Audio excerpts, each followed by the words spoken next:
એ જય શ્રી કૃષ્ણ. એ જય શ્રી કૃષ્ણ. કેમ છો? પણ રાયડો કેમ નાખો છો? આ મારો નોર્મલ અવાજ છે. હાલો ચિંટુના પપ્પા, ઘરે આવો ત્યારે ગેસની ગોળી લેતા આવજો. ચિંટુને બહુ ઝાડા થઈ ગયા છે. તમે એને ખોટો ફોન કર્યો. તમારા રાડુથી એને એમને હમણાં ગયો હશે. સાચી વાત છે.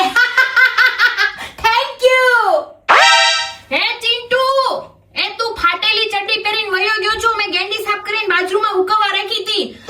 ફેંકુલે બદલાઈ લે. ફેંકુ કોઈ નહીં જોય, બદલાઈ લે ને એન્યા. ઊભો રે. ફેંકુ છું, ઊભો રે છે. આયો રે માં. એ જો ક્યાર નો રોતો તો હવે હોઈ ગયો. આંટી તમારી રાડોથી ઉઠી ગયો. હવે કેટલું ખુઈ, હવે તો ઉઠે જ ને. રમો તાળી વગાડી રમો. વધારે હોવાથી બધી ભ્રષ્ટ થઈ જાય. એ કોઈ છે? ક્યારની ફોનની ઘંટી વાગે છે. ઉપાડો. પણ એમાં રાડો શું કામ નાખો છો? અરે મને આ ફોનની ઘંટીના અવાજથી મારું માથું દુખે છે. હું ધીમે જ બોલું છું, રાડો નથી નાખતી. તને આ રાડો પાડવાની ટેવ ક્યાંથી પડી ને ખબર પડતી નથી.